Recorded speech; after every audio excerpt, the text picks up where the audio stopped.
Okay. Call to order this regular meeting of the Navasota City Council on the 26th day of August. Council chambers, let the record show all council members are present. Welcome and thank you for being here tonight. We ask that you put your cell phones in silent mode.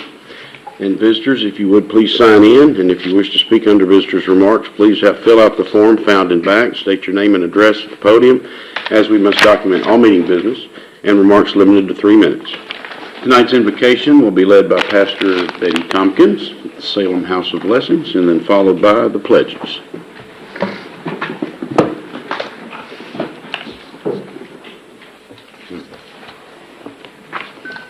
Good evening. Let us pray. Heavenly Father, our Lord and Savior Jesus Christ, we come before your presence this evening with thanksgiving in our hearts, God.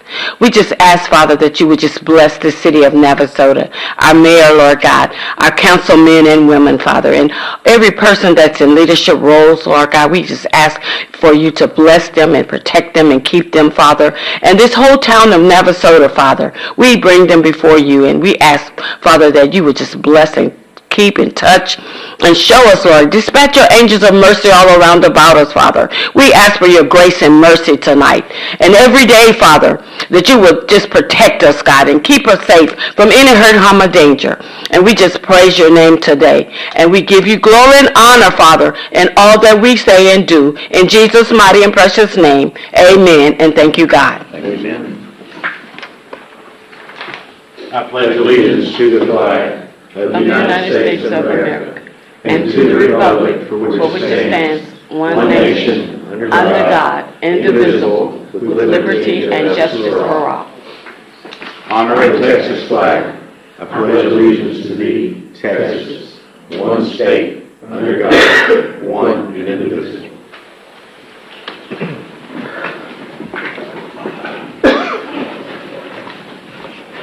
Item 3 is remarks of visitors. First we have Mr. Hill, Max Hill. Yes, sir, can you come to the podium? Have a 3-minute time limit. Good afternoon, Yes, sir.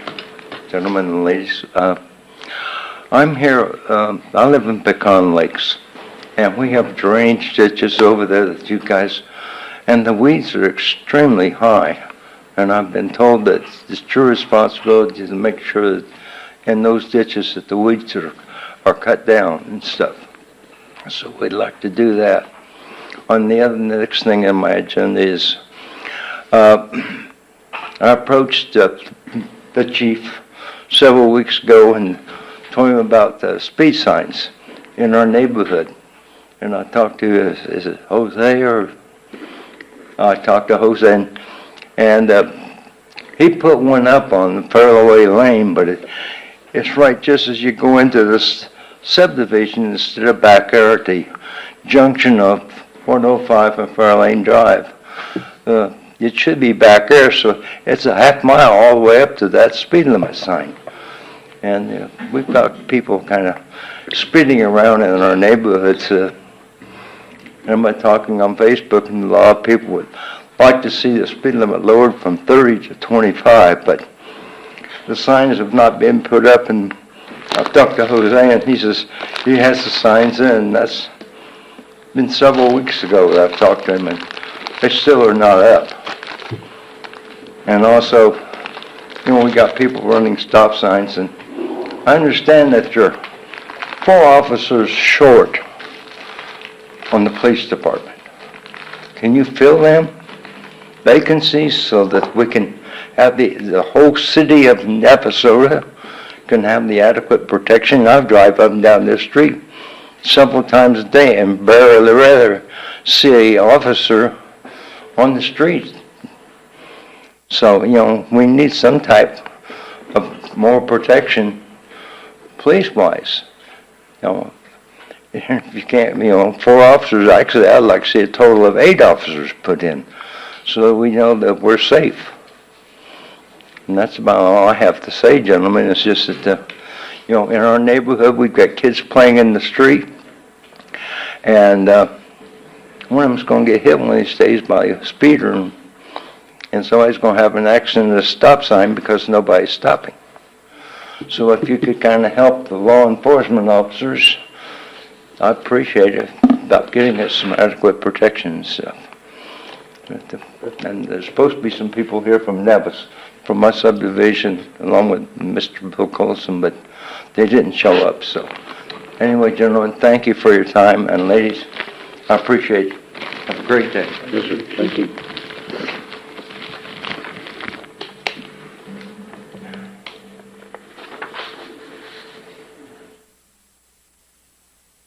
And Michael Baderos?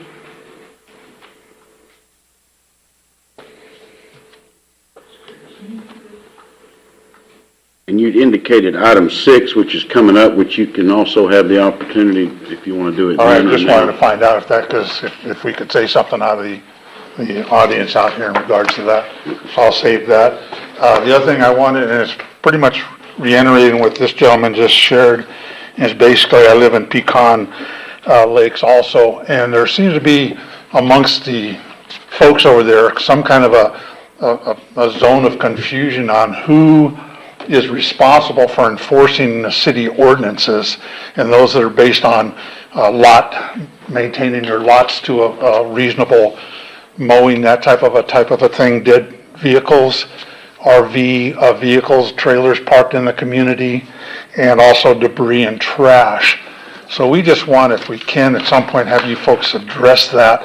I know actually in the last meeting, you folks were talking about some of the city ordinances, and how are we enforcing them? Do we have some people dedicated either through the city or through Public Works that's their primary job, is to go through our community? Not just, we're not elitist out there. We just want to be part of the community, but have a consistency as you drive through the rest of Navasota, which, believe me, I love this town, this community. You folks do a great job, so this is not a slight on you folks, but just clarification so that we can, as you guys are working hard to move this city forward, we just want to know what's acceptable and not, so that we don't go around pointing fingers or throwing things at our neighbors because he's not mowed his lawn for 3 months. So that's basically what I wanted to talk about here. And then again, like you said, item 6, there's got some issues I want to kind of get some clarification on.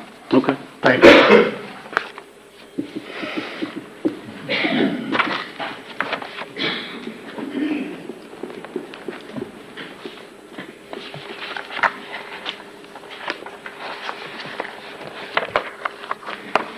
Staff report, Mr. Weeks? Mayor, we're going to have, council will have Chief of Police come up and introduce new employees. She didn't turn her form in. There's a lady that has a form, but she didn't turn it in time. I'll get it, you just Okay. hold on to it. Okay. Mike Myers, Chief of Police. I'll just introduce 2 new employees. Sorry. First one, Kinsey Diggs. She's a graduate of Navasota High School, 2022. She started in July, and she is our new animal control officer.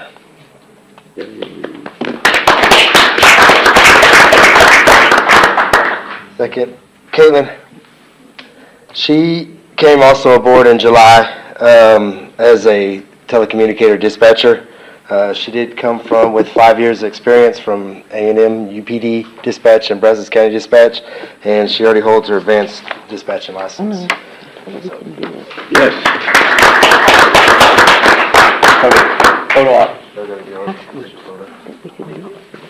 Put you in the middle. Gotta Mike. get your mug shot. Mike, you gotta get in the middle.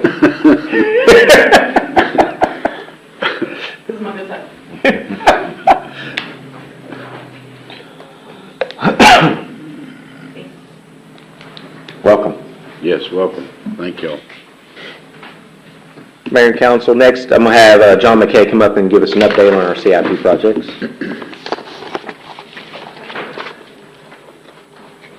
Good evening, Mayor and Council. Brief update first. I'm going to hand this over. It's my little toy. So the big news this week is on our water well number 8.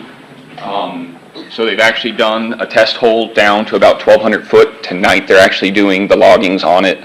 So the sand in that bag is actually from 1,100 foot underground, about a quarter mile underground. That's where we're hoping to complete this well. Mr. Gesner, I know you take the notes, it's 1,080 foot down is where that is. But, He already wrote it down. I figured. But no, that's really the big exciting news that we have this week. We're seeing a lot of progress right now going on there. You're going to see after they get these, they call them geophysical logs, but once they figure out what all the dirt looks like, they take all their toys back to the lab for a few weeks before they make their recommendation on where we actually are going to be testing for water quality throughout that well. And then the next step's to go ahead and finish out that well and drill it where we want to when we know that we have the good water quality to back us up. So that's a big deal. On the street maintenance project, I know I was talking with Jose. They're blowing right along. They have all the cement stabilization done. They're planning on, if weather will hold out on them, they're planning at the end of this week, they're going to be paving for the street maintenance project. The wastewater plant, the rotors over there, we have a mixed bag of news there. We have we just completed a project to repair 2 rotors. One repair was successful, one was not. I'm just going to say that it's not. They found in a 30-foot long tube about 1.5 inches worth of warp over the years since the 90s. So we're now in the planning stages to get that remedied on another project going forward. Those are really the big things right now. Y'all see the paving subcontractor for the big CIP project is back in town, starting to work again. They're going to be hitting, Teague Street at LaSalle starting next week, next Tuesday. They'll be starting to work in that intersection some. Is that gonna go all the way to Church? Is that where They're going to be doing paving all the way to Church. Right now, again, your concrete guy is not always the same as your asphalt guy. Yeah. There's a drain right there at LaSalle that's a bit of a booger to get fixed. So they're concentrating on that to begin with, give them a good starting point, and then they'll start rolling out that way. No, gas project, yeah. So our gas project here, I was going to really be able to tell you next time it's done is what my goal was, but we are 98% done with that Pecan Lakes Gas Loop project. We got the high pressure tie-in done south of town. I'm sure y'all saw the Facebook page. That was the last large hurdle that we had in this project. So they were working today and tomorrow. I believe they still have a little bit of touch-up left to do the last little tie-in, commission out that regulator station. And fingers crossed, you're going to see a commission regulator station in your weekly update this week. And back to his wastewater treatment plant item, you'll be seeing that at a future council meeting. Yes. Just FYI, it'll be coming forward. Thank you, John. Thanks, sir.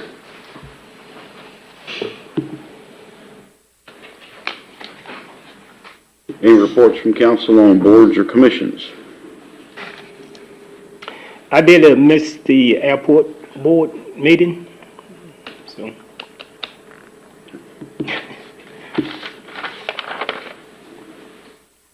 Anything to report? We went over some preventive maintenance that we just completed a couple of weeks ago with the crack seal at the taxiway, and 3 of the aprons, the ramp access to the hangars were completed, in which that invoice was sent off over to TxDOT, and 90% of the cost was that covered. So that next year we're going to start, in the next couple of months, we'll start planning for next year's ramp grant maintenance as well. So that's kind of what we went. You miss brownies, so every meeting we get brownies. Okay. So you miss brownies. We'll make it up for it next time. I would also like to just thank the Navasota PD for being involved in the Lewis Jackson funeral this past Saturday. The Navasota PD and the Sheriff Department did a great job on putting them away. Thanks.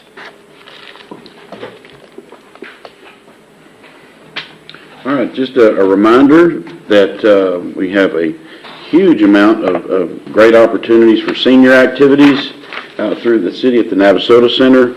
And as always, you can go to the City of Navasota's Facebook page and also to the website for the calendar and everything going on. Also, many things going on at the library. In fact, this Thursday? Is it Thursday that we have this Thursday is the town hall meeting that we're gonna have at the Navasota Center for Brewley Park. Now, tonight we were briefed, by Burdett at an earlier workshop, the things that are gonna be discussed and the excellent response that we had from the survey, over 400. So that was a huge number, and we thank everybody for getting involved with that. I think you can still do that survey. I believe it's still up. So if you can't make the meeting at the Navasota Center Thursday at 6, please go on and do the survey. That way you can get your comments in for that. And that can be accessed on the Facebook page or also on our website. And there's also a housing survey that is out, that's still open as well, and we would invite anybody to respond to that by the 6th of September is the deadline on that. This Friday, Night Under the Stars at Navasota Center. I've seen a lot of folks that are really interested in coming out for that. So that starts at 4, goes till 8 on Friday night. And that's the Astronomy Dome, and sponsored by the Houston Museum of Natural Science. So we're really excited about them coming here. So bring the family out for that. And then on the 13th of September, we have Daddy-Daughter Dance coming up. So you can sign up for that, again, also by going to the website or on our Facebook page link. And you can always call the city and get more information if you want to call the old school way on the telephone. That's it. Anything else?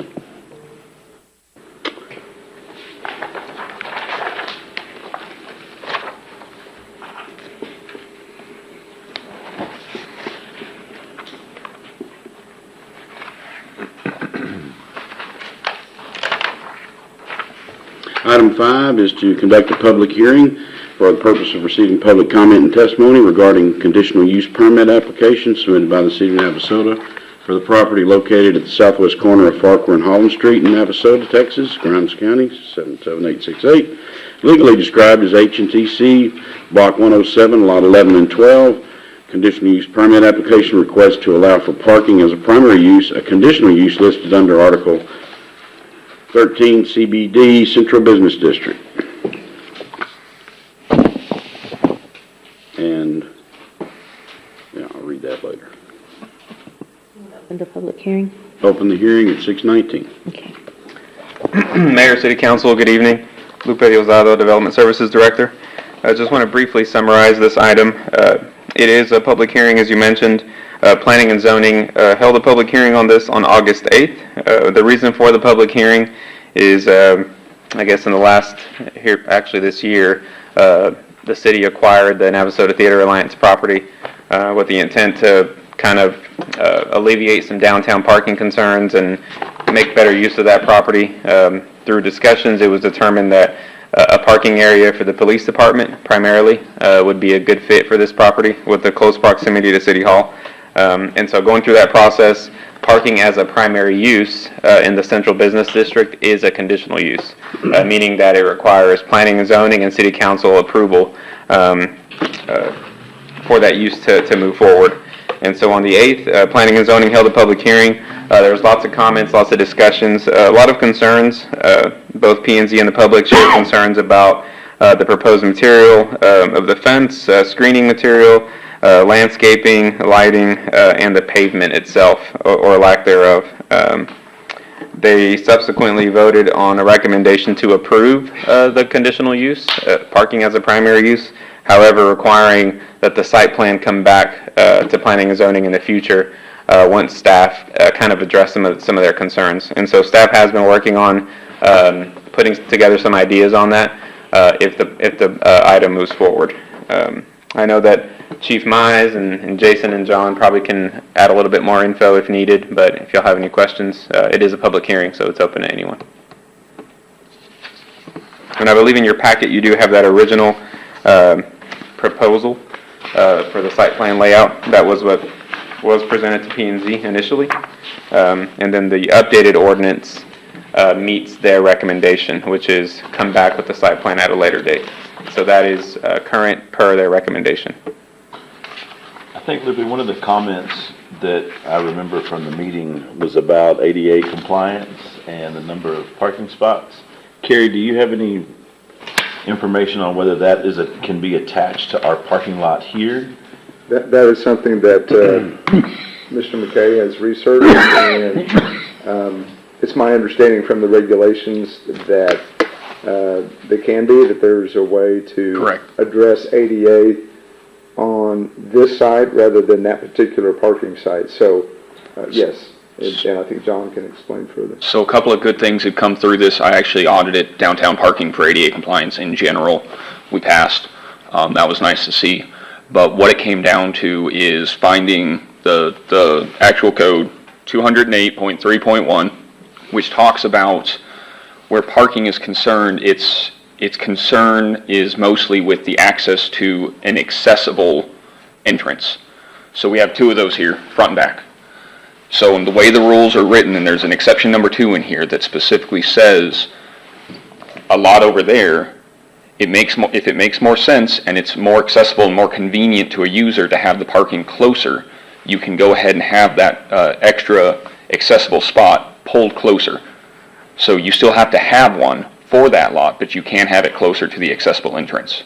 The thought process being both PD or, general staff, whoever it may be, they're coming to this building, that's their main primary point. So it's absolutely allowable to bring it into the south parking lot for ADA parking. And when we looked at this, it does make sense to add those 2 extra spaces on the south end here. Basically, we'll lose 3 parking spaces, but however, with this plan, we're going to gain 12 or 15 parking spaces by moving the police department over for that location. So I think it's a win-win for this. So we have addressed it, and we think we've got the best plan for that. So if you exit the building, if you look at our 2 current parking spaces there that are for handicap, you just walk across the parking lot there. It'd be the same place there, and in between, there's parking space in between there, and that again will be for the van drop-off location where you're required to have that crosswalk. So it'll be a small crosswalk that we'll make on that side of the building. In addition, I also want to address some of the other concerns that was mentioned. One of the biggest things was the chain link fence with screening material. So staff met, came up with so again, that was about $50,000 price tag just to be able to do that. So staff looked at some other options. We're looking at doing, what I put in the write-up here is black metal post with horizontal wood planks with a black metal topper. It'll look a lot classier, a little distinguished over there. Either we will stain the planks or take a burning torch and burn it with a burn look to it. And again, it would be anywhere from 6 to 8 feet tall, but definitely will address some of those concerns we heard from the commission as well as the public. As far as it gets to landscaping, the idea was to keep my directions here, the east side of the property that faces Farquhar. There was no intention to bring the fencing all the way up to the curb. The idea was to level that out with CenturyLink's, CenturyLink's and the attorney's office there. If you take that, go straight across. So that leaves about a 5 foot, maybe. Probably like 6 to 8 Yeah, feet, so with yeah. that sidewalk. Yeah, with the sidewalk and everything, anywhere from 5 to 8 foot area that we would put landscaping, ideally some rock with some, xeriscape landscaping in there to address those items. Again, we already started looking at possible cameras for that area. There's an area that faces Holland Street where we could put planter boxes along that area as well. I think everything that they mentioned we've kind of addressed without addressing the materials for the lot there, and I'll let you address some of that, Lupe. You can actually talk about because there were some differences in that lot as well as the lot over here that was going to be used for city staffing. So we want to talk about what kind of material we were proposing. Yes, and I think John might be able to key in on the actual items, but ultimately it's rigid versus non-rigid, right? Our ordinance requires rigid pavement, which is concrete or asphalt. With this being something that I think we want to get done sooner than later to alleviate that parking. Maybe in the future, as budget allows for, we could potentially pave it, but the initial thought was to do some form of crushed asphalt that compacts really nice, but obviously is not going to be paved or asphalted in initially. Ideally, with enclosing it in so you can't see it, you won't be able to see that. You won't be able to see what kind of material it is, as well as there's no need for ADA requirements in that parking lot. Was the reason that staff really going to stick with that type material through the proposal.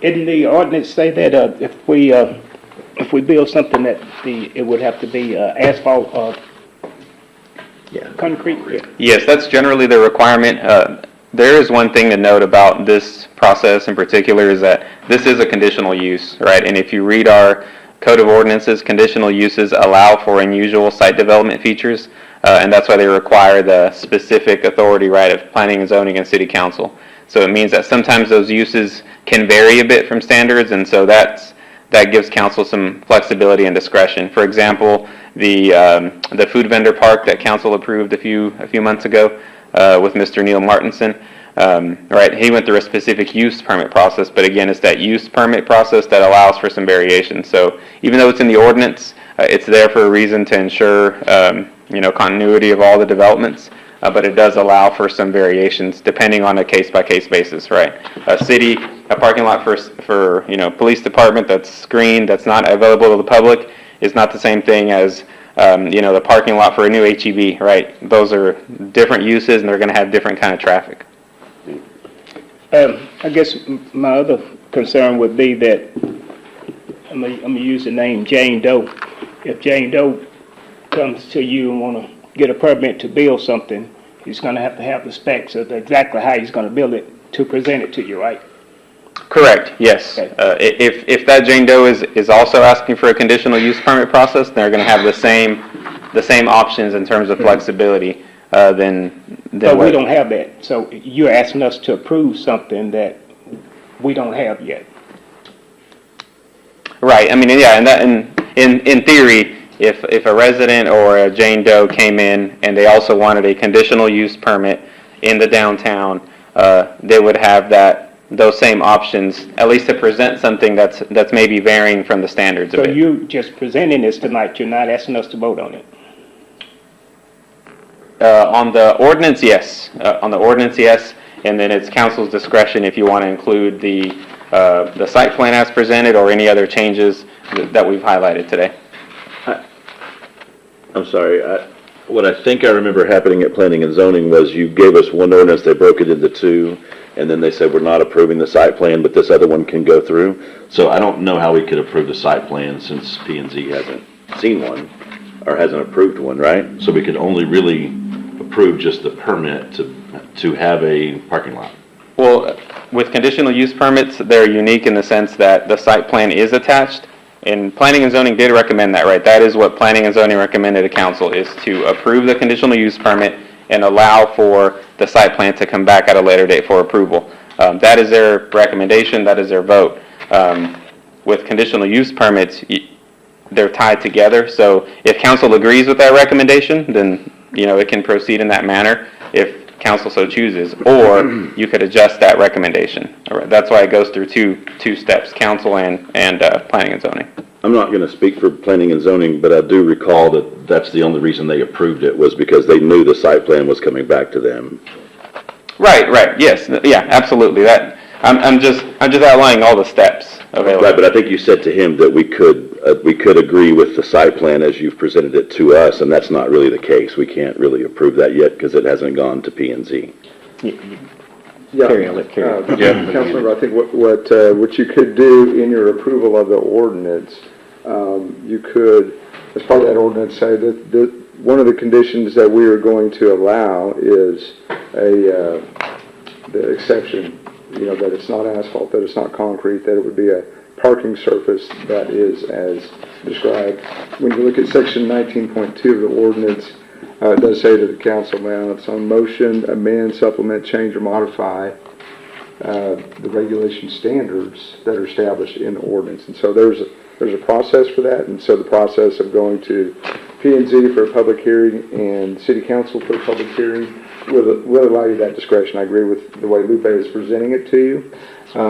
So if you wouldn't be approving the site plan, but you would be establishing the standards under which that site plan would be evaluated. That would be maybe a clarifying way to state that.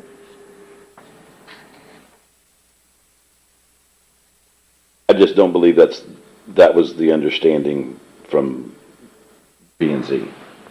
You have the discretion to agree with what P&Z is recommending or vary from that.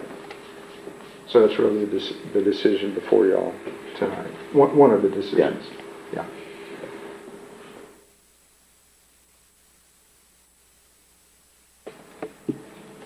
And the business that has, what's the business that's right over here?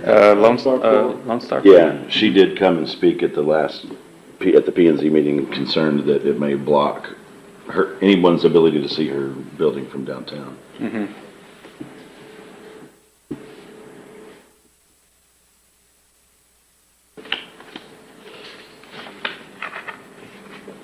Anyone wish to speak to this item, the open hearing? I said, anyone wish to speak? I just want to remind about lighting, because that was the big thing in planning and zoning as well. Right, that is something that staff's also looking at currently.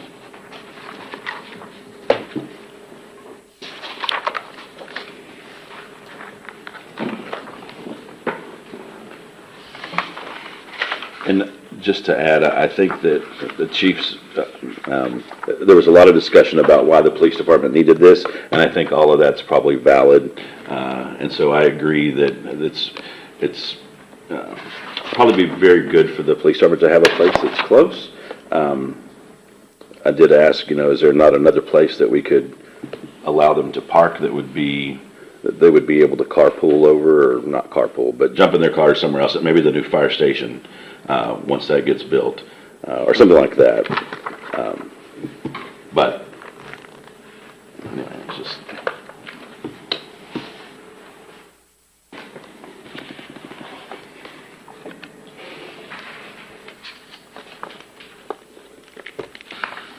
We'll close the hearing at 6:34.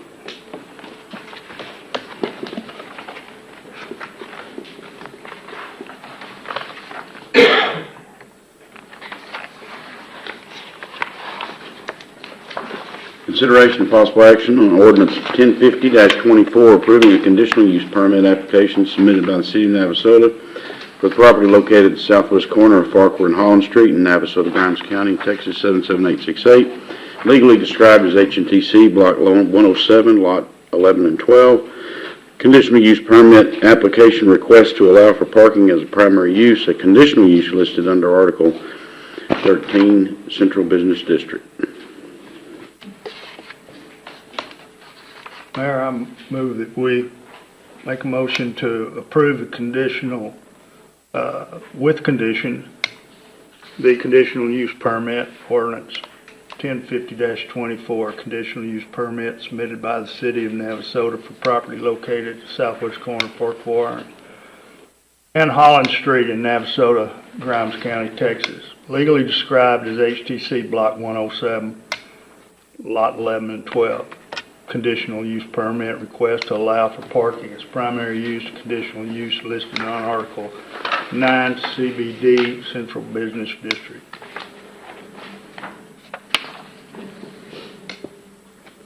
Second. Motion by Mr. Stevens, second by Mr. Gessner. To approve ordinance 1050-24. Further discussion? Is it my understanding that this then just approves the application, not the site plan? The the ordinance, unless you wanted to amend your motion, the way the ordinance is written, the parking lot would have to be built in compliance with all of the ordinances and would not allow for the exception to the pavement or the concrete standards. So if that's your intent to approve this ordinance as presented, then that's what you stated. But if you wanted to address the exception to the materials, that would need to be stated as part of your motion, because that's not the way this ordinance is. All right, we'll have to reverse that so that we don't have to Yes, sir. pave it. Yes, sir. I think what you could say is that you'd like your motion to include allowing the exception for the installation of the parking lot with the, can you state the name? Non-rigid. Non-rigid materials, and then you would ask the person, the mayor would ask the person who seconded that if they were okay with that change to your motion. All right, I'd like to further add to my motion that the conditional use permit allow for the non-rigid material for the parking surface. Is that sufficient? Yes, okay. And Mr. Gessner's agreed and seconded that amended motion. Okay. Any further discussion? I'm sorry, Mr. Mayor. Yes, that you're addressing the ground, but we're not addressing lighting, we're not addressing the walls, you're not addressing the other concerns that they had at P&Z. So what happens with the walls of the structure? Is that included in the motion or not included in the motion? So everything that's not amended has to meet the requirements. And so That's right. what all the ideas we're working on, we'll present that back to P&Z minus the non-rigid material. Yeah. That would be the only exception. I understand that staff still was working on fence, lighting, planter box. Landscape, yeah, and all that stuff. Yep. Exactly. Correct. Thank you. Okay. All right. We have a motion and a second. All in favor say aye. Aye. Any opposed? Seeing none, item carries.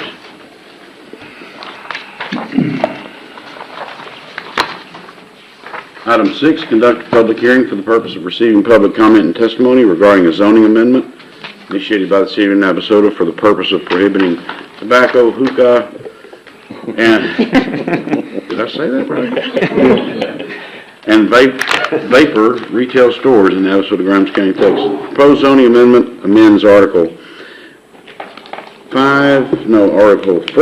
Ag Open, Agriculture Open Space District, Article 5, R-1A, High Density Single Dwelling Unit, 7,000 square foot residential district, Article 6, R-1B, Medium Density Single Dwelling Unit, quarter acre residential district, Article 7, R1C, Low Density Single Dwelling Unit, 2 acre lot or larger residential district, Article 8, R2, Medium Density Multi-Dwelling Unit residential district, Article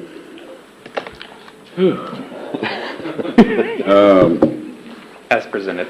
Yeah. R3, High Density Multi-Dwelling Unit Residential District, Article 10, Overlay District, Article 11, B1, General Business District, Article 12, B2, General Business District, Single Structures, Uses over 50,000 square feet, Article 13, Central Business District, Article, I just don't know my Roman numerals too well. What is that? XIV. M1, Light Industrial District. M2, Heavy Industrial District. Article that. PU, Public Use District. Article Planned Unit Development, PUD District. Article definitions. 24. I'm done. You want open public hearing? Open the hearing at 6:40. 6:40. Mayor, Council, Mayor, thank you for reading all that. I think you put an accent on the A at the end of hookah. That's what we heard at the beginning. So just to summarize, on June 24th, the City Council conducted a workshop. Chief Mize presented some information on some concerns raised with just the significant increase in vape usage in our schools and other, of course, health concerns that come with it. Following, staff, in accordance with legal counsel, drafted a the proposed ordinance that's in your packet tonight, that essentially prohibited anything with tobacco, hookah, and vapor retail stores, which is the vapes that everyone's referencing. Planning and Zoning did conduct a public hearing to hear concerns and feedback and provide staff with feedback on this ordinance that's in your packet on August 8th. They were significantly in agreement with the way it was written. The only concern they had is that the way the ordinance is written, it would potentially ban, for example, a future cigar lounge to come about anywhere in the city. And so their recommendation was to approve the ordinance as presented, the draft that's in your packet tonight, with the change of removing tobacco language or tobacco portion from the ordinance. And so I think following that recommendation, staff have gotten together with legal counsel on obviously making a version of that ordinance. But before we went down that rabbit hole, we wanted to make sure that we heard all the feedback, including from council. And so our thought is, do we want to allow, do a carve out specifically for cigar lounges, or do we want to go with what Planning and Zoning recommended, was just to remove tobacco language so those don't inadvertently get prohibited? So we just want your thoughts, feedback, and direction, so then we can come back at a later date and present a final version of the ordinance. And so this will come back as just a consideration and possible action item and not a public hearing. And so tonight we're not asking for approval of the ordinance, but just conduct a public hearing and maybe have an open dialogue with council and the public and anyone else that wants to provide their feedback. Mayor and council, also want to make note, this week we had one of our new vape shops opened up, and I'm sure you probably saw on social media there was tremendous outcry of displeasure of one of their marketing tools that they decided they want to advertise for that vape shop. They had a blow up, non-permitted Yoda that had open. And so if you'll notice on some of those comments, a lot of parents were upset because they had children that were asking a lot of questions and wanted to go in the shop. Again, hinting why when we had the workshop in the beginning was to bring your attention to what vape shops do. They want to bring that attention either by bright colors, putting these type of advertising items out to get people to come into their stores. At the P&Z meeting, our chief of police did give some comments about some of the concerns and some of the statistics in our high school. And P&Z specifically asked, so is it a concern, a health concern that we're trying to focus on, or is it more of trying to control what the city looks like? And I explained to them that ultimately it's trying to control what your city looks like. So P&Z and the council are the decision makers on what they would like for the city of Navasota to look like. And staff brought this to you originally so that you understood that within the Central Business District you have some limitations on what color codes could be for buildings and what specifically you have a lot more control. But outside of that area, as businesses decide they want to come to Navasota, bright colors, whether pink, yellow, green, lime green, whatever it is, to draw people to the attention of vape shops. In addition to that, how many vape shops in Navasota is enough? That's some questions that you can ask yourself. Right now, we currently have 2, but back when we first started talking and had the workshop, there was actually 4, 1 or 2 current ones, and I think 2 or 3 were in the pipeline that came up and got information about getting a permit. Since then, only 1 actually got the permit, and that's the one that just opened up this last week. So many communities, you're seeing this pop up, and again, it is you're the decision makers here, and you decide what the future, what you want to hold. And I think P&Z kind of agreed. They didn't want to see that when they were driving through town. They didn't want to see the uptick of those. However, like Lupe mentioned, there was concerns about the cigar lounges, and it wasn't something staff even thought about. Even, I think even when we had the discussion at the workshop, we didn't even talk about it. So it wasn't something we thought about.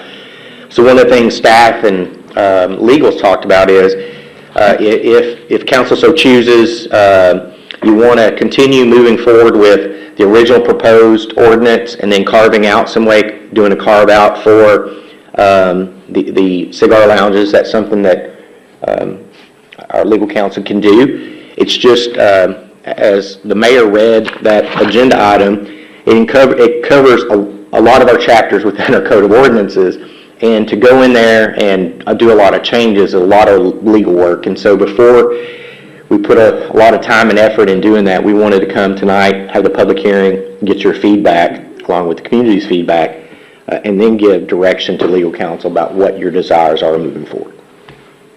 And Mayor and Council, what I envision, or one option would be, in drafting the ordinance, would be to set the cigar lounge exception up as a conditional use in the various sections, not all districts, but the ones that council would feel appropriate. And then anybody that wanted to start a cigar lounge would come to the P&Z and then the council for that kind of a decision and say, this is where it's going to be, this is, our proposal. It would be a conditional use. You would have the same opportunity to deal with conditions and those sorts of things, but it would allow the carve-out that was expressed, that was desired at the P&Z meeting. So that would be one way to approach it. What we understood as staff early on is, Sugar Land was kind of a model. We wanted to be strict, and so one of the items that got addressed was retail tobacco shops as well. And so the way the ordinance was originally drafted, it would prevent like a standalone smoke shop just for tobacco, but also for bathing materials and hookah materials and that kind of stuff. And so that would be one kind of significant difference between what P&Z is recommending versus what the original draft looked like. So that would be one factor for y'all to consider as well. Is there a current ordinance that regulates cigar No, bars? sir. No, sir. It would be considered like a retail establishment, is my understanding from talking with Lupe. Yeah, it would fall under just retail sales. Can you explain, I guess y'all may laugh at me, but what is a cigar lounge? Well, it's a dark, hazy room. So I think the speakeasy is similar to one, except I don't. I think they're only allowed on the balcony. Yeah. But if it was at the speakeasy indoors, basically. Yeah, that'd and be a you great go example. in and they have a bunch of cigars. Bars have a and, separate room. and you buy your cigar, and now that you purchase your cigar, you can go and smoke it inside that lounge. Yeah, you consume it on site. Consume it on site. And you have to be 21 to enter the humidor. That's state law, and they require it. Could you remind about, do y'all still have those numbers from the school? I just want to make sure that's stated again, because that was pretty unbelievable. I believe he's at 842 on the count of April. Yeah. April 21st week, 802. The 28th week of April, 788. May 5th week, 803. May 12th week, 866. And the last week, 313.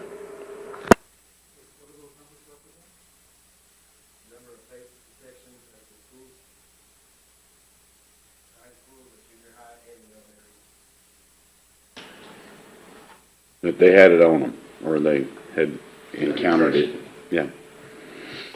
Is there anything else that we're not thinking about that should be carved out? Anything that you've experienced in the past with other cities that? I think it's within your discretion. I think if you think of retail, there's a definition of cigar that's provided by state law. That's easy. We can track that. if you carve out, if you, I think what other activities people would engage in or want to engage in that we're not thinking of, I think it's covered because it's very broadly written.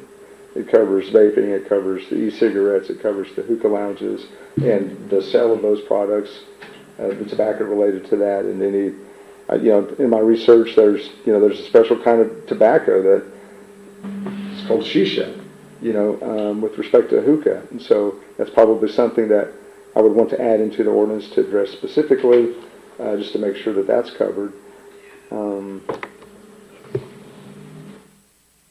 I don't think so because we started broad and now we're carving out. So I think I can't think of anything else that would fall within the that you would want to pull out of the ordinance. But I'm sure there are.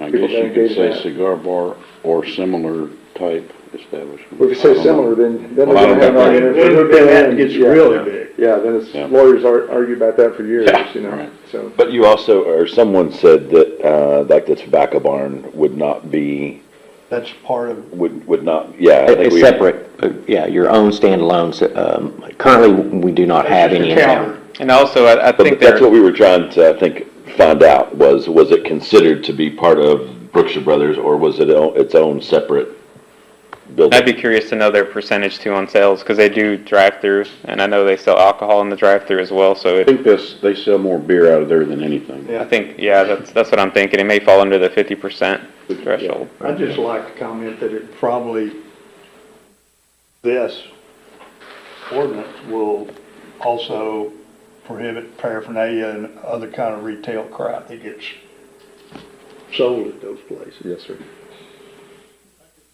Yeah. Mayor, you got one, he wanted to Yes, come up. you can come up forward if you would, please. You gotta state your name and address so we can go through the process. Thank you. I'm Adiris. I live at 7903 Putter Place Court over in Pecan Lakes.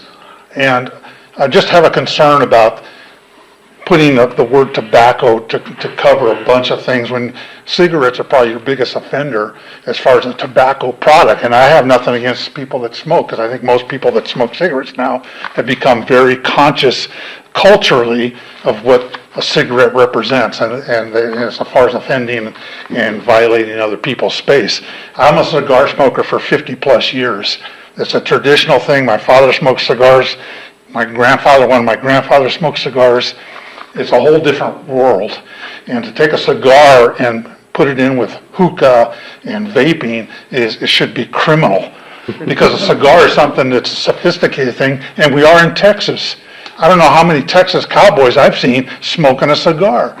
So again, a cigar lounge or a place that is a bar, basically, and allows cigar smoking, and there's some really nice ones. Brenham has a beautiful shop like that. Yeah, and so does College Station. So again, it's a matter of respecting other people's space and what that represents. A cigar is not vaping, and it's not hookah. Hookah is actually a cultural thing also, realistically, when you get down to the bones of it. It's a Middle Eastern type of a cultural thing, as opposed to somebody over here smoking a cigar or that type of thing. So I don't want to just, this word tobacco represents cigars, because there's so much more to tobacco and what it represents and what a cigar represents. It's not something you go around the house smoking, because I'd be divorced if I pulled that in my house.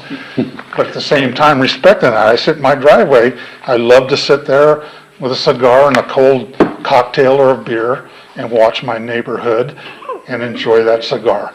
So that's my 2 cents. Thank you. I don't need the ring when I got him next to me, so. I think this is a case of locking the barn after the horse is gone. We have 2 vape shops in town already, and I don't know what the market is for standalone vape shops type thing. We're not prohibiting the sale in any section of the town of places that don't make that their primary business. I'm wondering if we're just flailing around trying to make our statement or something on the thing. Yes, ma'am. Deborah Richardson, 1202 Lane Street. I'd like to see just eliminate tobacco altogether. Don't be specific with cigars. My dad smoked a pipe. I mean, I don't know if there's any such thing as a pipe shop, or I didn't realize there was such a thing as a cigar lounge. But I'm just saying, if just exclude tobacco altogether, I would say. And don't try to be specific about a cigar. Thank you. And that's kind of how it came out from P&Z, right? I mean, right, okay. Was tobacco, I think, was the Yeah. word that they wanted removed. They wanted removed, yeah.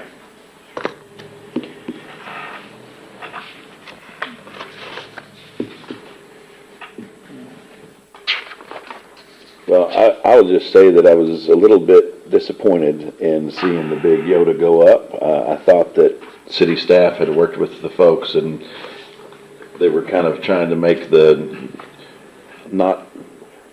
place not near as what we expected it to be. But I feel like maybe they just kind of came in and said, yep, here we are, this is what we're going to do. And so that concerns me even more, knowing that we even had a relationship with them and it kind of turned out like this. So I would say move forward and take tobacco out.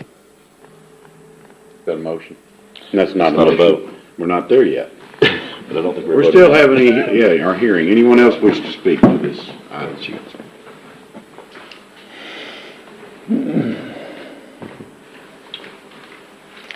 Hi, I'm Melissa Rangel. My address is 522 East Dixon Street. I'm actually the manager over at Vapex. We do have our concerns, and I do agree with some of the things that are going on with Fatties. However, I do make sure my employees are IDing every single person who walks through the door. Because I have had concerns with parents asking about certain products. How are their kids getting a hold of these things? I am a single mom of 3. I don't want my kids getting a hold of any of these items, nonetheless anybody else's kid. I know one of my daughter's classmates, he got expelled because he got caught having vapes and he was actually selling them at school. His mom was giving them to him, and so I just saw that as ill parenting. We've also had to put a limit on a lot of our products that we're doing because of the fact that kids are getting a hold of them. We've had to relabel a bunch of products because of that, because it's attracting kids with just the colors, like you're saying. The imaging of it, like graffiti and smiley faces, bright colors, just exciting stuff. We've had everything relabeled. We've tried accommodating everyone as far as legal-wise, making sure that we're not getting that out on the streets to kids. I have had a few concerns brought to me from some of my, I guess you could say, regular customers. They did go to Fatties. It kind of breaks my heart. I had to report them to TABC already. Their kids were actually in there, and they're in junior high, and they were able to actually go in Fatties and purchase vapes. So I had to report that to TABC. As far as what's going to happen, I really don't know. I went in there myself to try to see if I could have a discussion with them, see if they ID people and stuff like that. I do know that they do not have any signs up at all stating, you got to be 21 or older to enter. They don't ID. They didn't ID me. They literally didn't even tend to me until probably 15 minutes of me being in the building. I'm all for the kids and doing what's right. I just want to make a statement that the fact that our business, we are very, very, very cautious. I don't want the wrong things getting in the wrong hands, especially minors. So, we're doing everything we possibly can to make sure that none of these items that are listed are getting in the wrong hands of the kids. So, as far as whatever y'all come to, I'm sure we're going to agree with it either way, whatever's best. But I just wanted to make it known that we're not the ones actually selling to the kids. It's people coming in, purchasing these items for these kids. And you can get the items, probably about 85% of the stuff we have in our store, you can find at gas stations. And I know a lot of them are not IDing as well either. So, do what y'all gotta do to process it, but just try to keep in consideration, we're doing our best, as far as on Babex's part. So, and as far as the cigar situation, I do have a family friend. He does sell cigars because that's one of his main businesses. He actually is at all of the city events, and he always has his tent put up, Eric Castro.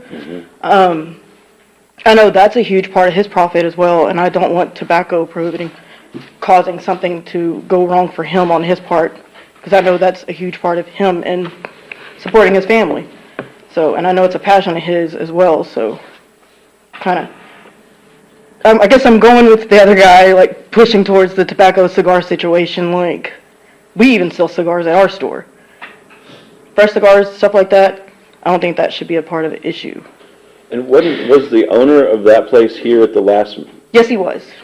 Okay. Yes, he was. His brother actually came up here and spoke at the last time we were here.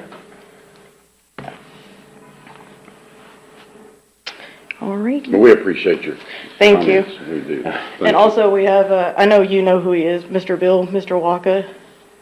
He always comes in and he stays with us every single day. He's an older gentleman that we absolutely adore. Like, he's there every single day, comes and checks on us, gives us food, conversations, funny dad jokes.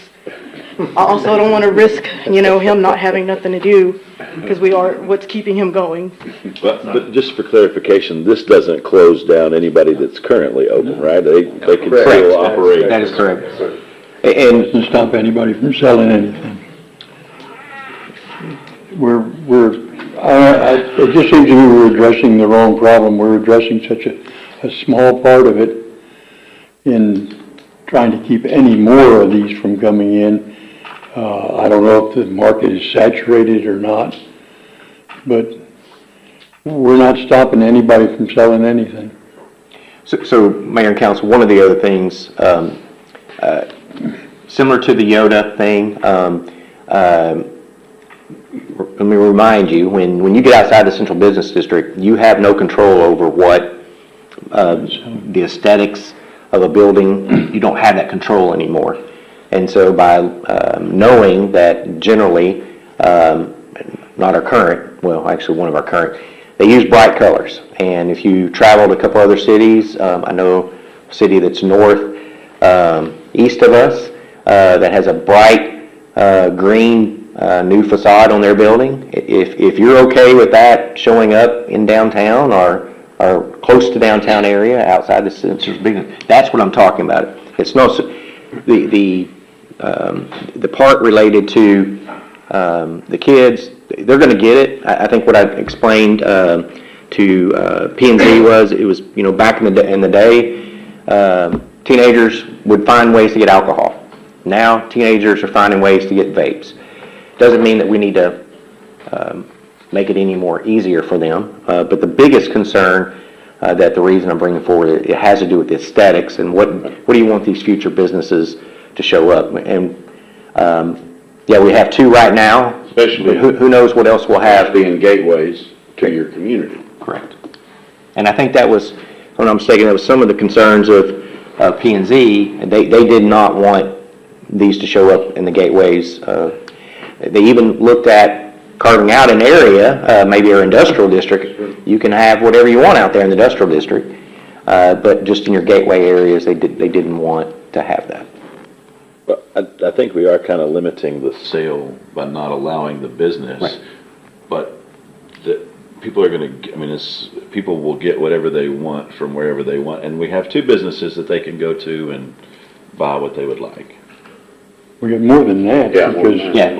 Because those are just two businesses that specialize in Yeah, it. correct. And what you said, they have a gas stations.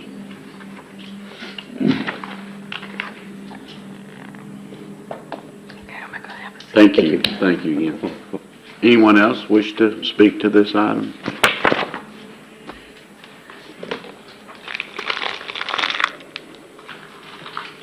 We'll close the hearing at 7:05. I didn't need to do that. I'm ready to adjourn, right?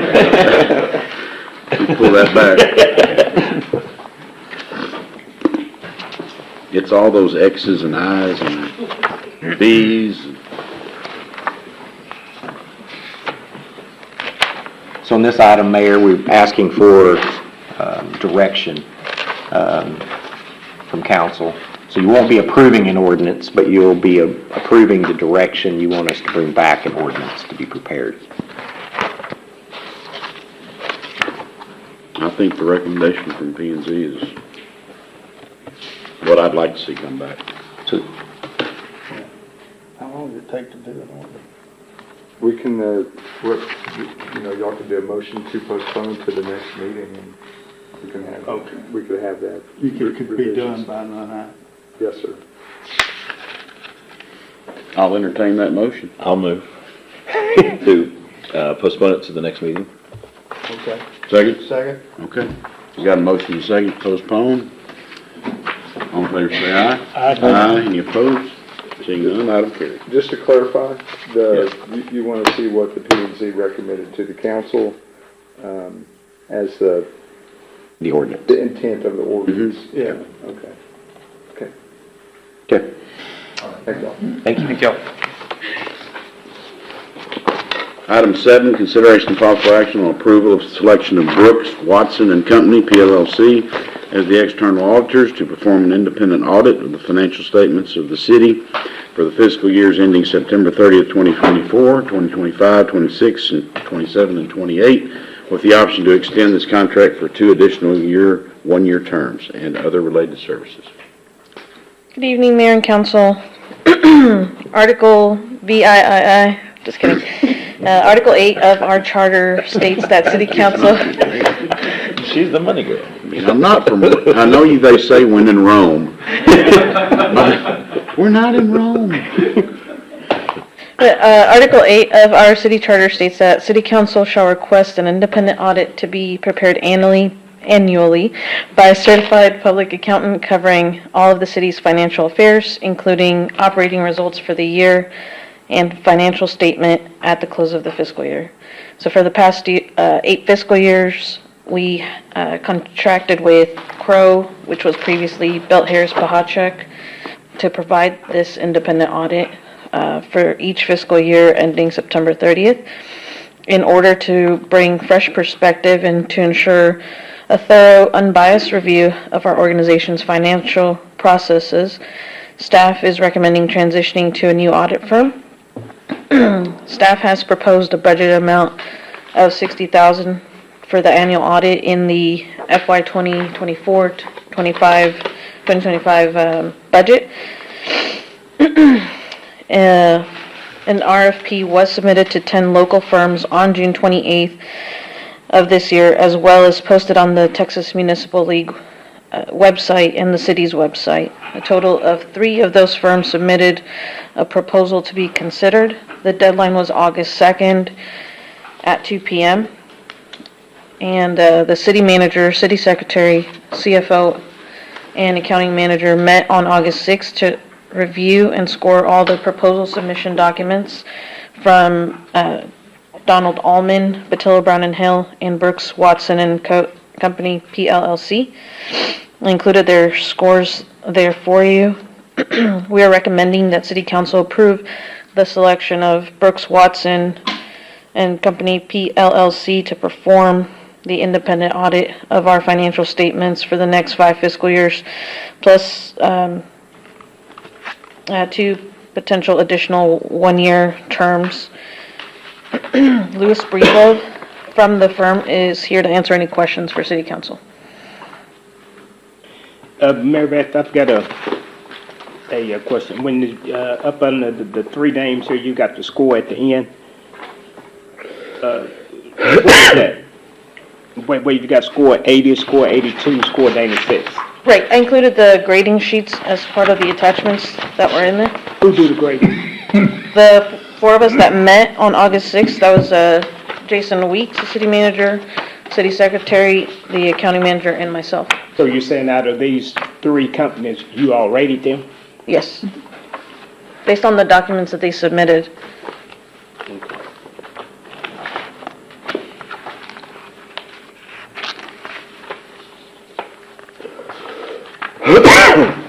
So Mayor and Council, there were specific criteria that was included within the bids, and of that, they had to demonstrate experience, qualifications, professional activities in order to get the maximum points, 40 points for that. The cost effectiveness of the proposal, so based strictly on the cost, they received 20 points, the max, and then responsive of the proposal, which meant clear understanding of the work to be performed, responsiveness to the terms and conditions, including scheduling, completeness and thoroughness of the technical data and documentation, received 20 points. And the last 20 points was for commitment to governmental accounting and auditing, which meant they had to have the knowledge of current issues and membership in related organizations, ability to communicate changes and regulations in the public financial accounting and auditing environment, and offer CPE training to city personnel. And so those were the breakout of how the point system was awarded. I will tell you that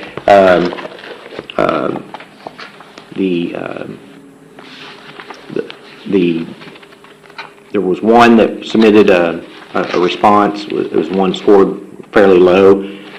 It was a mom and pop organization, basically, small organization.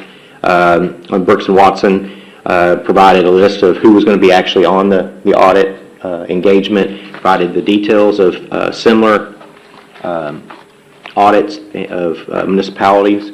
We did call and verify with multiple of those recommendations that they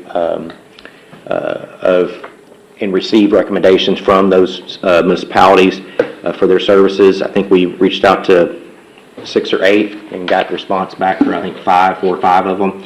All good responses.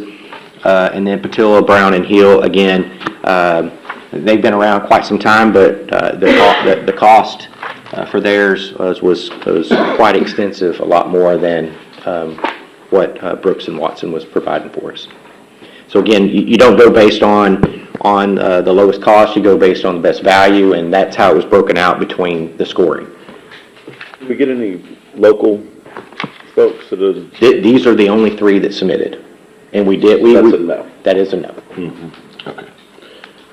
And then my other question is, how many, is it normal to have a 5-year contract? Is that... Correct, and if I'm not mistaken, that's what our Let me just read that. Our financial policies state that, but 5 years is generally the amount.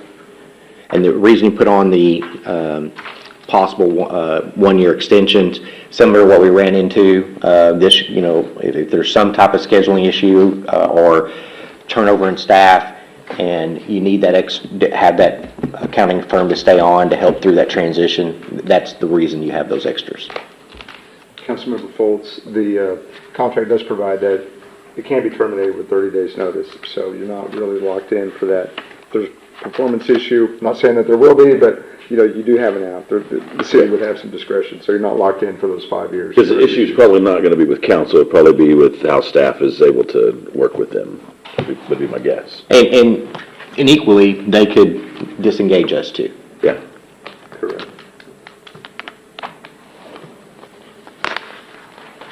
Mr. Mayor, I move we approve the hiring of Brooks Watson PLLC to perform independent audit services for the city of Navasota for fiscal year September 2024, 25, 26, 27, 28, with the option to extend the contract for 2 additional 1-year terms and other related services.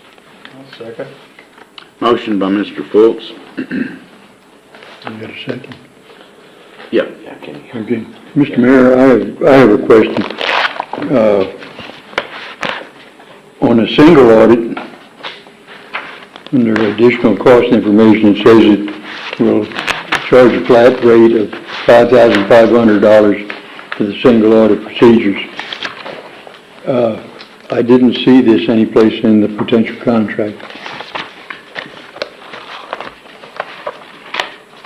It says charge, What page is that, Bonnie? well, it's on additional cost information. Doesn't have a page number.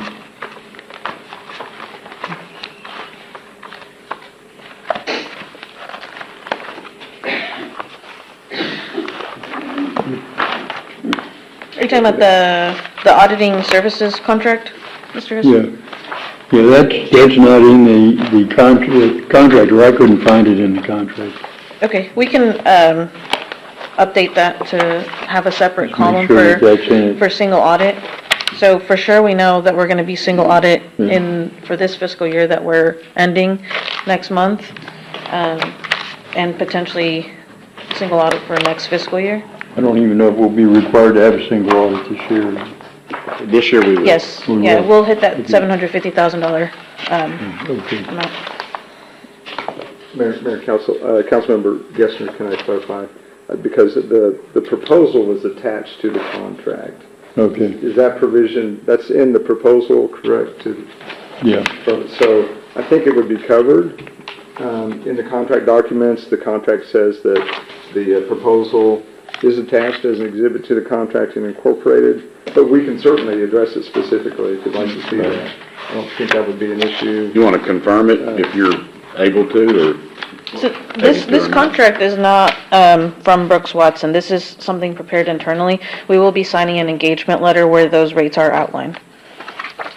But I'll let Louis answer.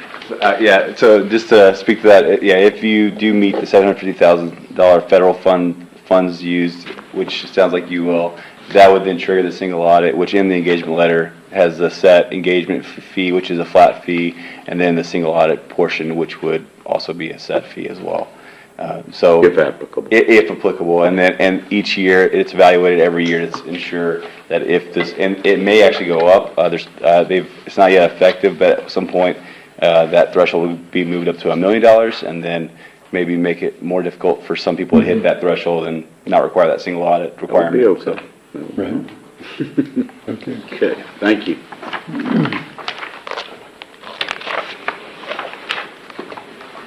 You can call for vote, Mayor. Oh, yeah. Yeah, we have a motion and a second to approve. Any further discussion? All in favor say aye. Aye. Any opposed? Seeing none, item carries.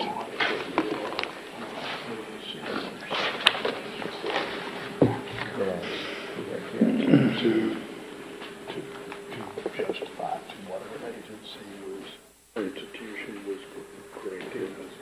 That you spend it the right way.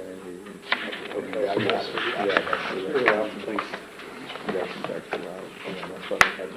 Item 8, consideration and possible action on authorization for the City of Navasota to issue requests for proposals, RFPs for administrative services and requests for qualifications, RFQs, for engineering services for grant pre-application, Phase 1, application, Phase 2, and implementation services for Texas Community Development Grant Program for 25-26 Community Development Fund as administered by the Texas Department of Agriculture. Hello again. So the primary objective of the CDBG program is to develop viable communities by providing decent housing and suitable living environments and expanding economic opportunities, principally to persons of low to moderate income. The Community Development Fund is the largest fund category in the Texas CDBG program. These funds are available on a biannual basis through a competition in each of the 24 state planning regions. Although most of these funds are typically used for public facilities, there are other activities that they can be used for. The Texas CDBG program is administered by the Texas Department of Agriculture. The grant provides funding for infrastructure improvement to address conditions contributing to the deterioration in an area with inadequate services to meet standards. Federal grants require an extensive amount of paperwork throughout the process. In order to meet these requirements, cities often find it beneficial to hire firms that have experience and knowledge.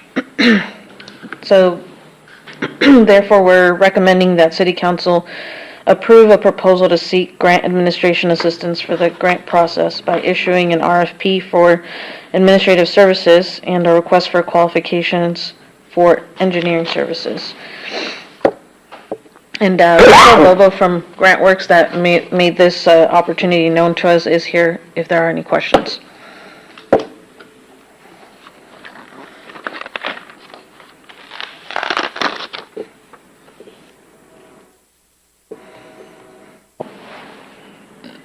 This is the kind of thing that Grant Works has been doing for us for several years. Yes, sir. This is that grant that comes up every other year or so, every fourth year. I mean, if you can speak to it for yourself as well, but it's that pot of funds that we can use for a project in Public Works. Hi, Mayor, Over Council, back, Michelle Laura. Bobo with Grant Works. Yes, so it's every other year, so we just got through doing the 23-24 awards, and this is for the 25-26. And it is a very competitive process, and this year they have raised the maximum award amount from $500,000 to $750,000. So it's probably going to be even more competitive, what that means. And so what GrantWorks does is we pre-score based on our history with different clients in this program, and we come up with a list of targeted people that we feel are going to be the most competitive based on poverty rate, previous funding, what your match is going to be, what type of project you want to do, that kind of thing. And for this round, we have Navasota in our top 8. And so we want you to go ahead and apply for these funds because we feel that you will be competitive. TDA also changed the way they have always done the application process. They changed it for this round to be where there's 2 phases. And so the phase 1 application deadline is into December.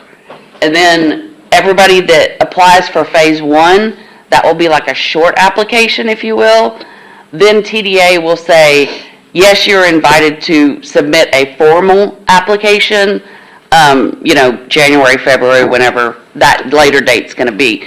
But if you don't apply for the phase 1, then you can apply for phase 2. So that's why we needed to have it on the agenda to authorize, for you all to authorize, hopefully tonight, because that will allow an administrative firm to be hired by the end of September, which is ideal for that phase 1 application process to happen in December. You guys, the last thing I'm going to say is that you guys are under Brazos Valley Council of Governments region, and they come up with priorities, okay? And that has to do with how many points your application is going to get. And although, as she mentioned, under the federal CDBG guidelines, there's a whole list of eligible activities. I'm telling you, the reality for y'all is that because BVCOG, unlike a lot of other COGs, unfortunately, that they say it doesn't matter. If you want to do an eligible project, then you're going to get the max 50 points. BVCOG says, which would apply to y'all, if you're going to be competitive and get the max points in that category of project type, your priority needs to be water, wastewater, or streets. So GrantWorks does not apply on a client's behalf for anything other than priority 1, because that is a waste of time. You're not going to get funded. So that's all I'm going to say. Can I step in? Yes. This year, they went ahead and added drainage to that list as well of priority 1 Yes. priorities, correct? Yes, streets and drainage. Well, and also, I was gonna say, streets was also not a part of it until maybe a year or 2 ago. Right. It was mainly just Water and wastewater. Water and wastewater. For years. So that's expanded some, I'm sure that attracts even more people. They're moving But- a little bit at a time. But that's, we definitely have the need for that as well. So, thank you. Thank you.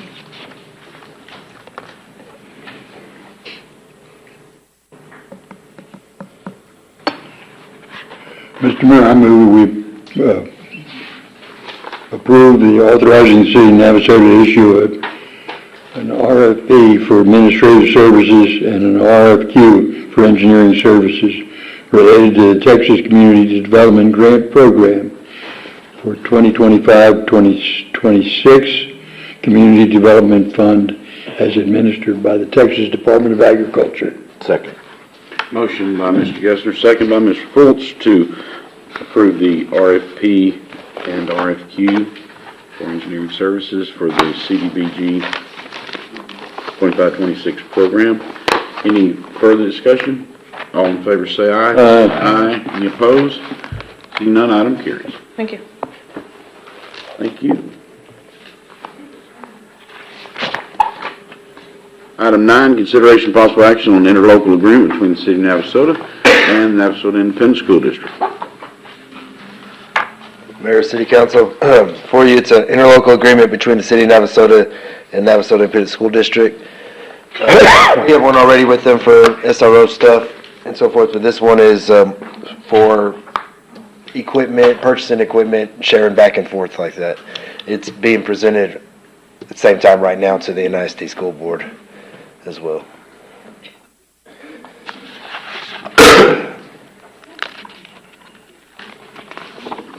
This gives you more tools to... And accessibility of certain equipment that either or organization does not have access to.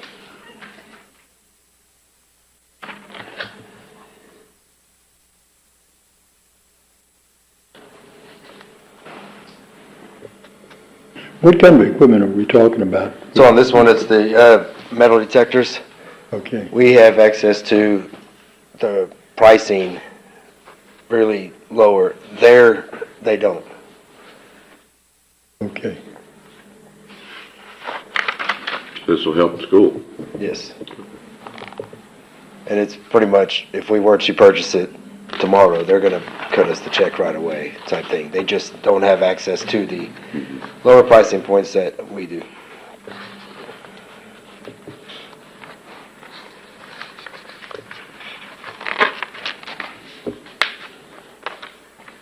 Mr. Mayor, I move we approve the interlocal agreement between the City of Navasota and the Navasota ISD. Second. Motion by Mr. Gessner, second by Mr. Schultz to approve the interlocal agreement between the City of Navasota and Navasota ISD. Any further discussion? All in favor say aye. Aye. Aye. Any opposed? Item carries.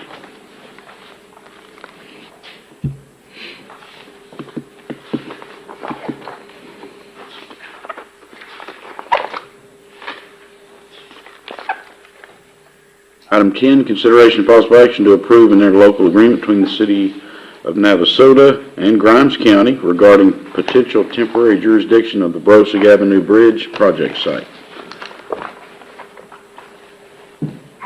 Good evening, Mayor and Council. What you have before you is in a similar vein as to what we just talked about with Grant Works. The county itself also can chase these kinds of areas of funding. And the county engineer approached us and Public Works and as well as Development Services, and they were thinking about going after a project over at the Brosig Bridge, the Brosig Avenue Bridge right there on Cedar Creek. What this interlocal agreement does, it does not bind the city to any funds, any matches. The county mayor may not at a later time ask if they do win this, but it's basically us saying that we are okay with them having the jurisdiction over the bridge during the construction. That's the purpose of this agreement, is to get them the ability to have jurisdiction similar to what we did for County Road 422 over there by Pecan Lakes. Yep. 424. County Road 424. So it's the same deal. There is no project currently. They have not won anything. Him and I, Mr. Stevener and I haven't even fully scoped out what the project will be, but it's in this area is where they want to concentrate on. This is just the first step. Was it any reason why the county decided to get a bridge at that particular location? So what ends up happening with these projects, a lot of the scoring is based on something called the census blocks, low to moderate income, LMI.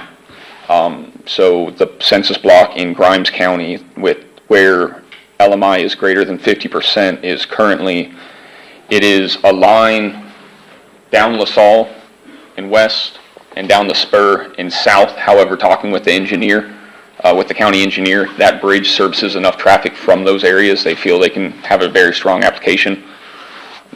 This was the previous Road and Bridge engineer's Mr. Walker. Project, Harry Walker. This was one of his projects he brought forward, and it just, again, grants don't happen overnight, so we're just now getting to the point where they're ready to apply for it. In order for them to apply for it, they need this interlocal agreement to move forward with the grant. Again, it's not going to set, there's nothing in there that says you have to provide any match funds. This is just what is needed for them to apply for it, for the grant. If they win. Yes. Yes.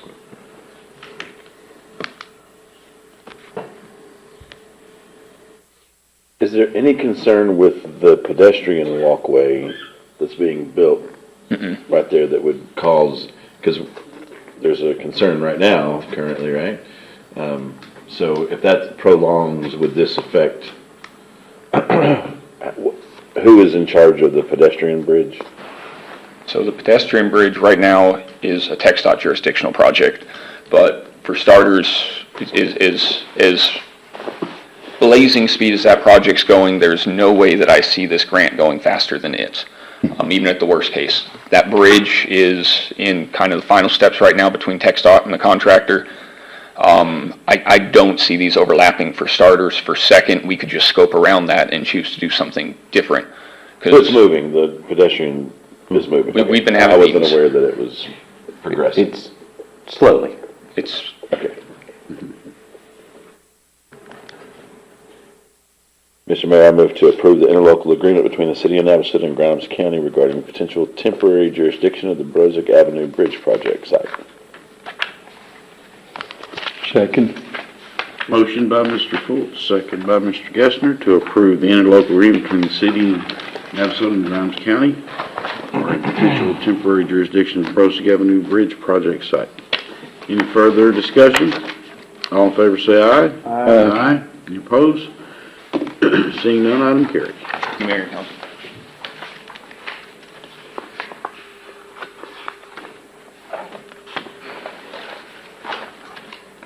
Item 11, consideration of possible action to set the 2025 City of Navasota employee holiday calendar. Mr. Week. Mayor and council, I normally don't come to you about setting the calendar holiday for the upcoming year. However, there's been talk throughout the year about adding an additional holiday to the employees' holiday. Currently, right now, employees get 11 paid holidays. That's New Year's Day, Martin Luther King Jr. Day, Good Friday, Memorial Day, Independence Day, Labor Day, Veterans Day, Thanksgiving Day, and the day after Thanksgiving, Christmas Eve and Christmas Day. And so in looking forward to adding an additional holiday, and that would be Juneteenth. As you well know, we budget for 2,080 hours for what I call full-time non-shift employees. So basically everybody in the room here that staff falls under that. And then we also budget 2,184 hours for the 12-hour shifts. That'd be for your police department. And then for firefighters working 24-hour shifts is 2,912 hours. So there's a small amount of possible overtime that the fire department is the largest one that actually would see any possible additional cost. And the fire chief predicted that would be at straight time pay, 2,048 dollars, and then $2,845 if overtime was used. The only other negative would be for if employees are not working that day, then they're not being very productive, and those would be for your non-public safety operations. Public safety positions, our police and fire and dispatch would still be required to work that day. This is just a calendar for the 2025. It actually showed the dates that those would occur, should you so choose to adding the Juneteenth date for 2025.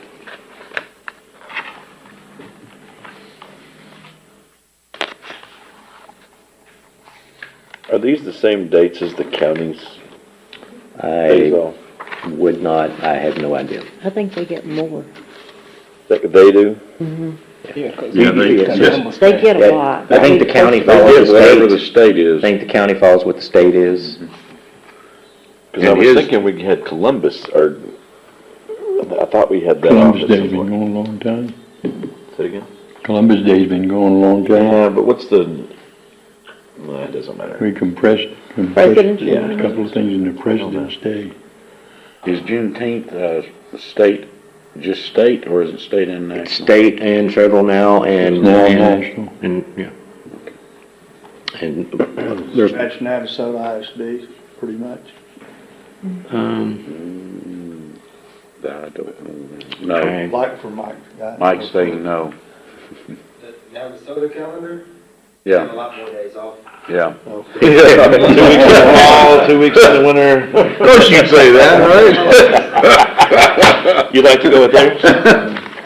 No, I mean, they have a lot more for their, the 2 fall, 3 fall break. They have 2. Oh, yeah. no, Well, I they- meant, I know you guys have people out there. But so, on the SRO stuff, if, they have a holiday and it's not teacher in service, Yes, sir. then our guys will pretty much follow that. They're off anyway, or they're gonna come in and work. If they're off and it's teacher in service, then they still like an SRO on campus. But pretty much every time the calendars, they always work pretty well. Thanksgiving, Christmas, all that stuff's good. Doesn't matter to me. Mr. Mayor, I move to approve the 2025 City of Navasota Employee Holiday Calendar. Second. Motion by Mr. Fultz, second by Mr. Harris to approve the 2025 City of Navasota Employee Holiday Calendar as presented.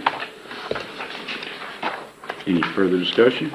All in favor say aye. Aye. Any opposed? Seeing none, item carried.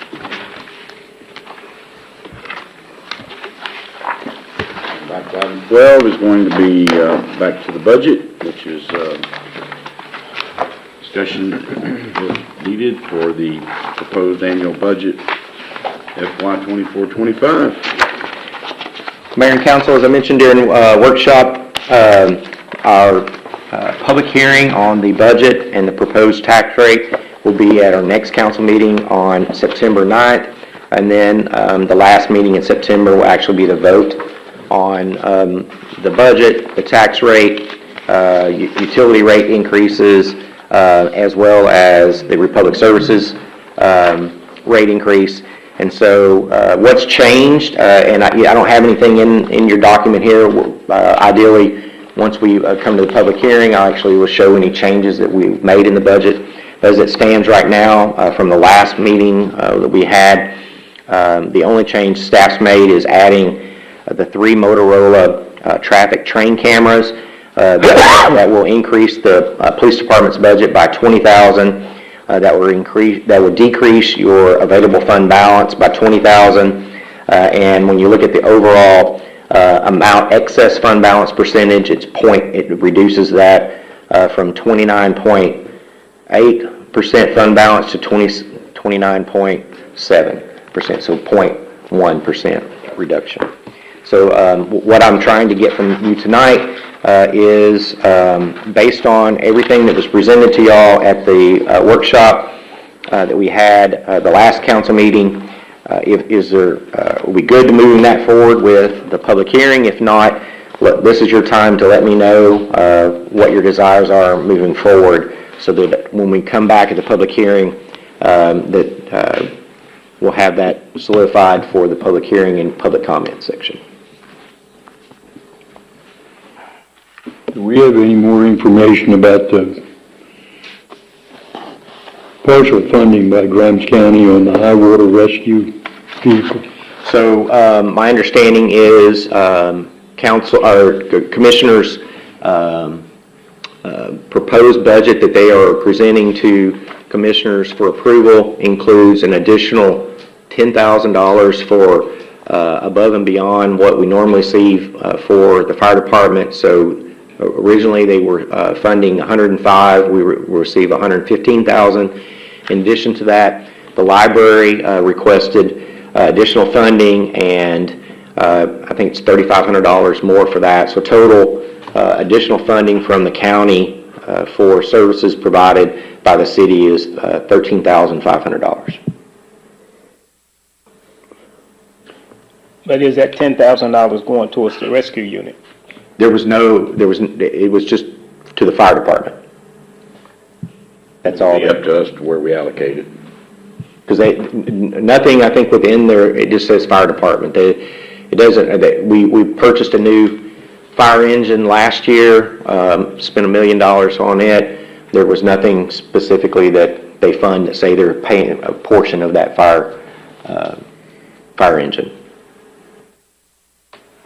Since Jason is here on that high water rescue unit, I hate to put you on the spot, but in the last 5 years, since this will be a 5-year payout, in the last 5 years, can you give approximately how many times that vehicle would have been used? Yes, sir. I believe I gave Mr. Weeks some numbers before, and it was close to like 45 opportunities. That is to flooding or to rescue wooded areas or? That's primarily just going to be our water rescues that we were involved with.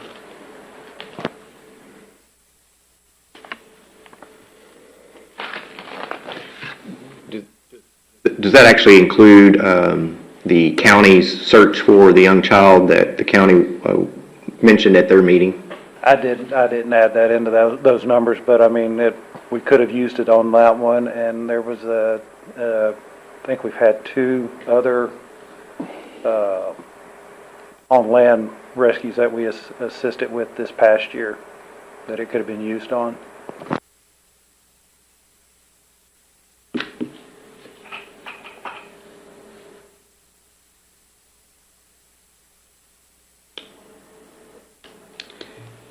You know, I visited with you on this past Friday, Jason, and we talked, and I know you told me this is $45,000 a year on the payment on this high water rescue unit, but as I ride through the city of Navasota here, I see quite a bit of water running down the streets and everything that $45,000 can go, I think, towards the Public Works Department of repairing these water leaks in the streets or potholes, something that people can actually see. I'm not saying that the high rescue unit can't be used, but I don't think that it's much needed now than other things that is needed right now. I think that we need to get the quality of life up here in Navasota, because I'm constantly see water running down the streets, and I'm beginning to feel like that it's one or two things that someone's not doing the job, or we don't have enough people to do the job. I feel like that, you know, we need to get Navasota taken care of first before we keep issuing debt to buy things that we really don't need at the present time.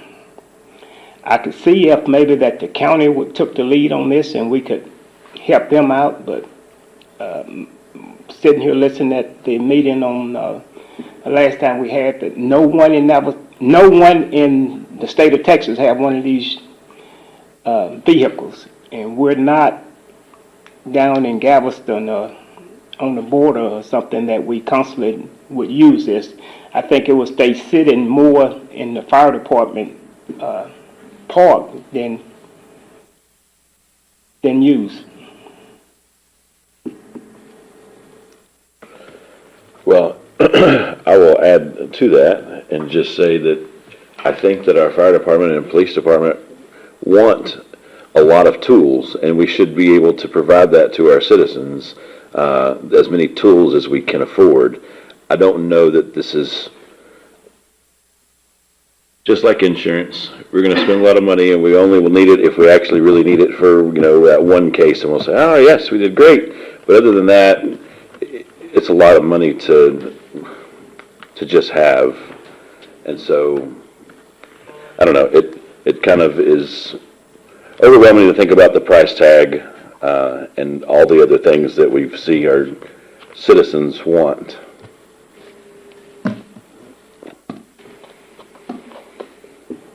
But there's that one time that somebody will need it. So I get that.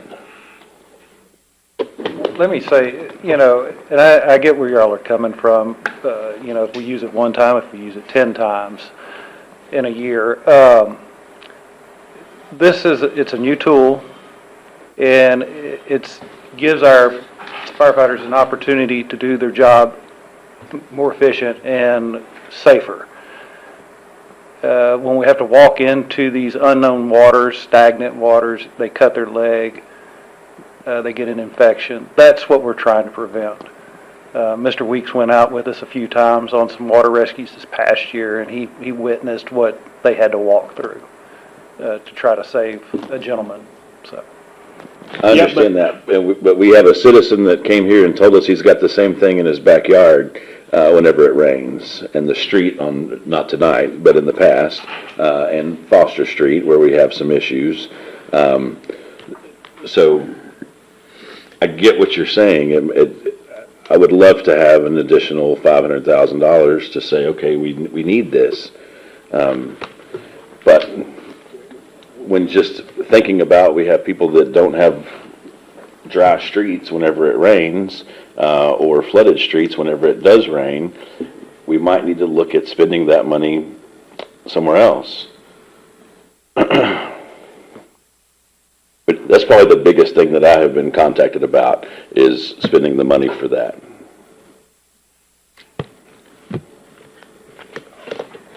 If we use it 45 times, just for high water rescue, over the last 5 years, I don't know, maybe we use it 35 times.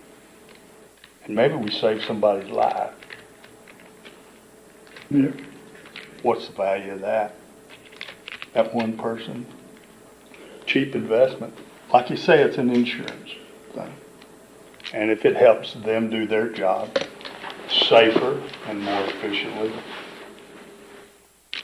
Well, there's 1,000 things out there that we could purchase for thousands of dollars that would help them do their job. I mean, it just, is that the best use of our city's money at this point? I don't know, and we won't know until you say, oh yeah, but that for that one time. But it's just the exact same example we have of building a fire department out on the west side of town. You know, we don't need it out there right now. At some point we will, but that one guy whose house burns down is going to be pretty upset we didn't have it over there. I mean, I hear your point.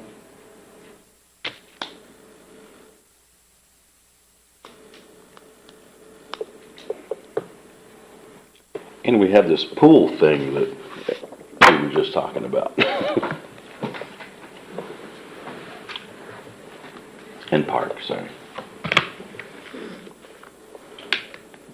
I haven't, I've been living in Navasota just about all my life, and I have not seen, well, maybe over on University Street, water so high that we need one of those vehicles in the city limits of Navasota.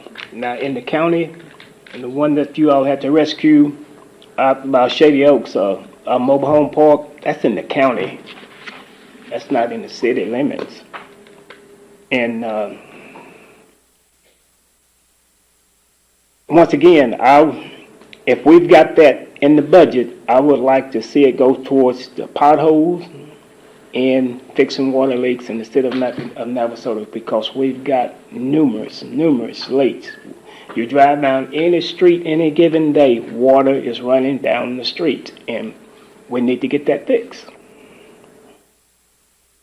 Mayor and Council, let me remind you, we're adding 2 water crews to the water fund. So you're getting 6 additional people to handle that workload. And that's in the water fund.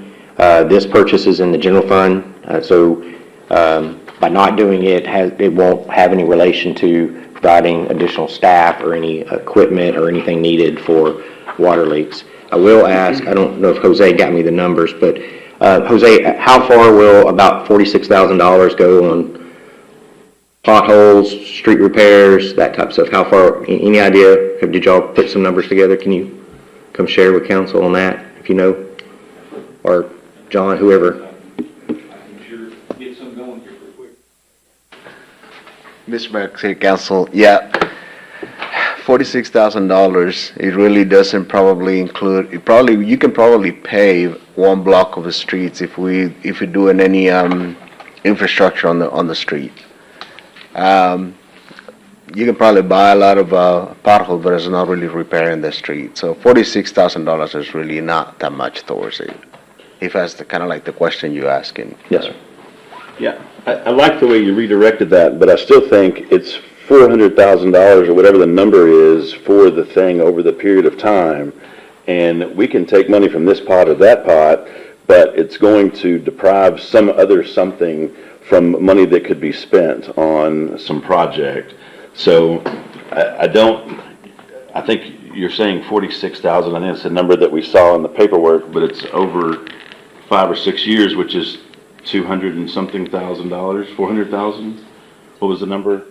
Yeah. Whatever it was, if you take that number and you say that's what I have over 5 years, what kind of project could we do over 5 years with $400,000? It's so the 46.5, I can't remember, do you remember how much is in the budget for the exact item?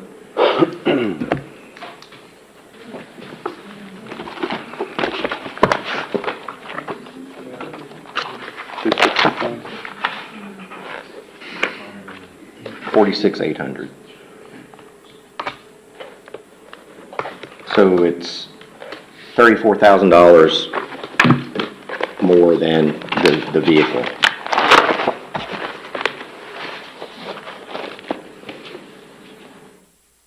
It's right at $30,000 for financing it. Okay, 30,000 plus what's the cost of the actual machine? $197.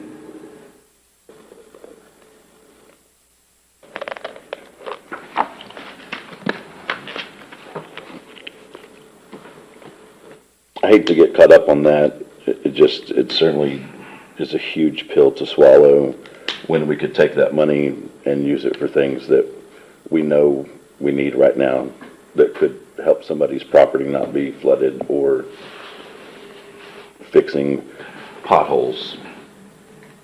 I mean, I don't like looking at the number at what the payment is for the year because that certainly makes it look like a small number, but when you multiply it out, it's a lot of money. I mean, it's a lot of money for us average people. The city spending money is, and I don't mean that disrespectfully. Well, we are increasing money for some of those projects with the 2 new work crews on the water side. And adding 2,000, We can get to over 200,000 on the road. Street maintenance. Street maintenance. Mr. Harris, I do agree, the water leaks have increased. And a lot of that is due to staff exercising the water valves for the CIP project. And those valves have not been exercised for many, many years, causing them to have some issues with the water leaks. But we are working towards getting those repaired. And once we bring on the 2 additional crews, then we can get caught up, but getting caught up will take a little time. Once we bring them in, train them, so on and so forth, it's going to help out a lot, but it will be a process. Yeah, I know when I first came on council, you told me that same thing on the first year's budget last year when you only asked for 1 or 2 people, and I asked, was that enough? And you told me, yes, if I get 2 more people, we can get this done. And I know that it's been hot and it's more leaks is coming and everything, but it seemed like we're getting behind instead of getting ahead.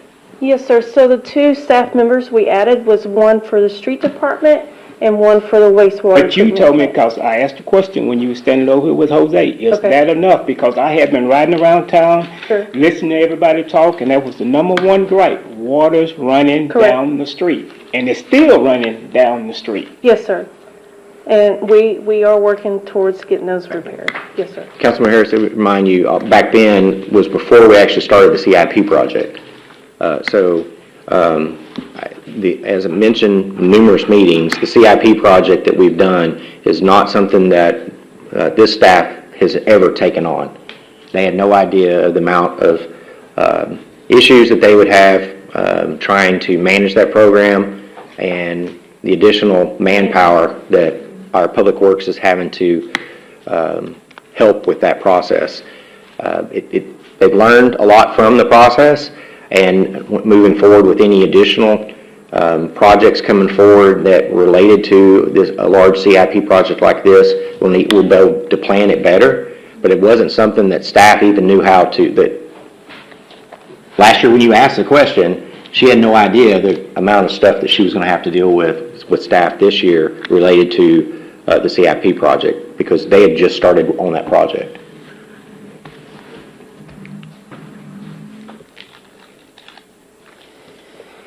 And to address Councilman Foltz's question, I've been running numbers furiously here. Just looking at our engineer's estimate for this last year's, this 2024 street maintenance, it's a bit higher than the bid we received. The bid we received was a swinging deal, so I don't want to project off of that. But we're looking, if you think of an average block in town, probably about $55,000 to $60,000 all in to get one block. Kind of what you're seeing in the current street maintenance. That's not replacing the utilities, which for most of these areas, they're old clay sewer lines, they're old leaky cast iron pipes, and it always hurts and costs more to do the utilities with it, but it also doesn't make sense to put a new road on top of bad utilities as well. So you'd be looking at a little bit higher than that. That's no curb, that's just the pavement restructuring. And Council, also to remind you that you're actually doing, and one of the things that I don't know if you've heard in the public or not, but you are decreasing the property tax rate by 2.7% or 1.43 cents when you didn't have to. You didn't have to go down that far. If you remember, we came to you and said and explained to you that the appraisal district didn't fully calculate the no voter approval rate correctly. However, they had already calculated at the 50.78 cents, and so that's where we actually put together the budget, proposed the budget to you based on the 50.78 cents, and that's where you get the 1.43 cent reduction, or the 2.7% property tax decrease. However, that new rate was from our current rate. Our current rate is 52.21 cents, and the no vote approval rate is actually at 52.15. So you significantly decreased the tax rate when you didn't have to. And what does that mean financially? You could actually that's saving. You're not bringing in about $105,000 in your general fund by doing lowering that rate even further than what the no voter approval rate is. Let us also keep in mind too is that if this piece of equipment is bought by the city of Navasota, ever since I've been on the of the council here, I've been hearing that the city police department and fire department can't keep going out in the county. If we get this piece of equipment, we're going to be going over the state of Texas. That's going to take manpower. It's taken away from the fire department, 2 or 3 people. It's going to be costing the city. I mean, what's the plan on, if we get this, what's the plan on renting this or letting other cities use it or something? So good segment into currently back in the 22nd day of April 2013, council approved an ordinance amending the city of the Code of Ordinances related to emergency response and rescue service fees. So it allows the Navasota Fire Department to charge for cost of providing certain emergency and rescue services within its designated response area under certain circumstances. So the fire department came and requested council to provide this revenue recovery plan through which beneficiaries of the services of the Navasota Fire Department are required to pay a fair and reasonable share costs of loss and wear and tear onto apparatus, tools, equipment, materials, use of the cost specialized in the training. My understanding from Fire Chief Bosky is that these fees were put together encompassing any staff time or anything related to use of those fees. As it stands right now, we have a price per hour for apparatuses for a rescue boat at $425, for a support truck and utility vehicle to pull the rescue truck at $250, There's multiple things here for a tanker, $500, aerial for $650. So they've gone through and put together a fee structure for, reimbursement for some of those type costs. So we already have an ordinance in place, and so if this is approved, it would be something that the fire chief and I will come back to you to possibly amend these fees to include a new figure for this specific vehicle. That doesn't mean that we necessarily always charge for these things. I'll give you example. Currently, right now, we're a member of multiple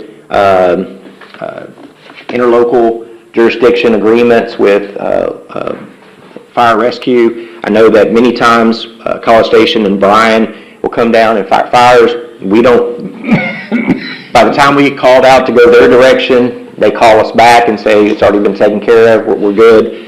So we don't really get to reciprocate providing these services to those locations. But we do have a tool in our toolbox here that we can recover some of those costs for use of these, should you say it's outside of our area or somewhere else within Texas. Again, that's going to be a call based on the fire chief and what staff he has available at the time to be able to send it. It's not something that we can up and just send. We've got to make sure we have personnel to go. This isn't a tool that we're going to allow another agency jurisdiction to come and get and take it and use it. This is, our staff is going to be trained on it.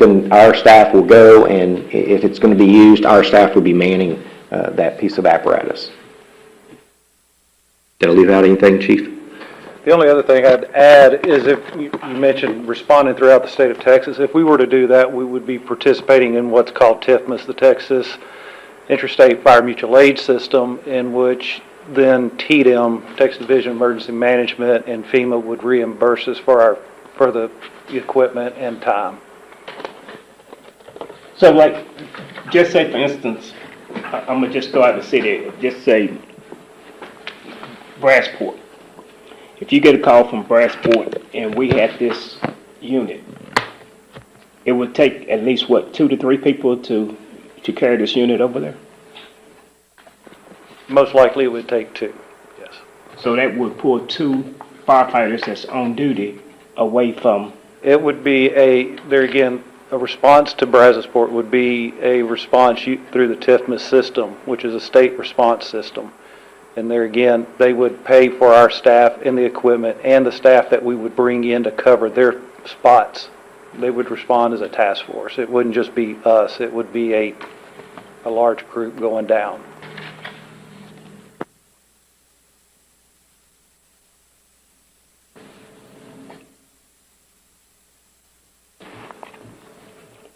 And to participate in a TIFMAS deployment, that's a voluntary response from the department. I would, if we have the staffing and we can do that, then we can participate. We don't, it's not mandated that we have to participate. Right, okay.